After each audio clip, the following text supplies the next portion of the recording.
Russia has moved to prevent military action against Syria, proposing the country gives up its chemical weapons. President Obama has accepted the idea, and the US Congress has suspended the process of securing approval for a strike on Syria. But can the Russian plan work, and where does the Syria crisis go from here? Well, James Blitz, our diplomatic editor, joins me now to talk about it. James, how do you assess this unexpected twist? Is the move by the Russians a masterstroke or a miscalculation? Well, it's certainly unexpected, and it's very difficult to judge at the moment exactly what has motivated the Russians. I mean, look at it from their point of view. Last Monday, the Obama administration was under enormous pressure and difficulty to get its plans for missile strikes on Syria passed by the Congress. It didn't look like that was going to happen. And now they've let President Obama off the hook because he can now go down the UN route. At the same time, for the first time in this entire Syria crisis, they're putting a bit of heat on President Assad. If you look at the statement that was made by Lavrov, the Russian foreign minister, he's saying they've got to give up their chemical weapons, they've got to have them destroyed, they've got to join the international body, the Organization for the Prohibition of Chemical Weapons.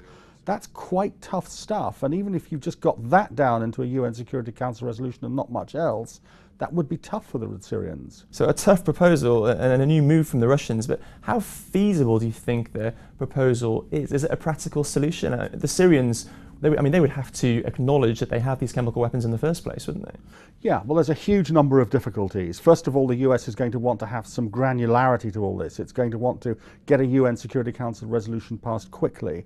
It's going to want to have inspectors going in quickly to get these weapons together.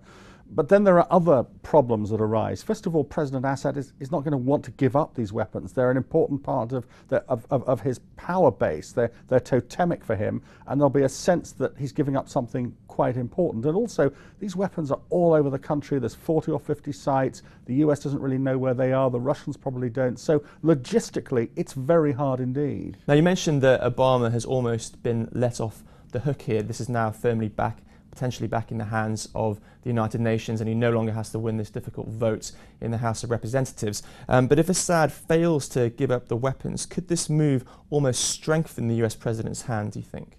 It may well do. Obviously, it depends how events pan out.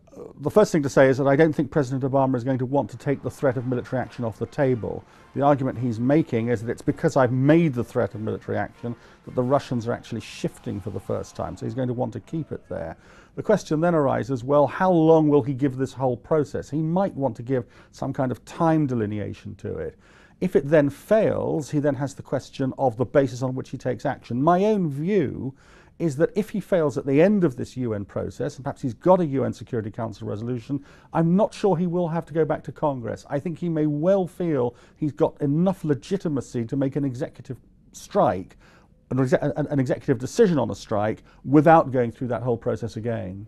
So just a final question, James. Where do things go from here? Is this Russian proposal a viable and realistic solution to the Syrian crisis, do you think?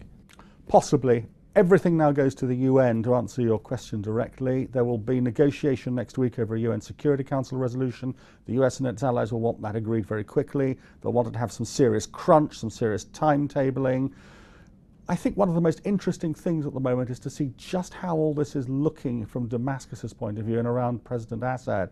He's got the Russians moving against him now in a way he's not seen before. He's got the Iranians very ambivalent about the whole issue because, of course, they've been affected by chemical weapons.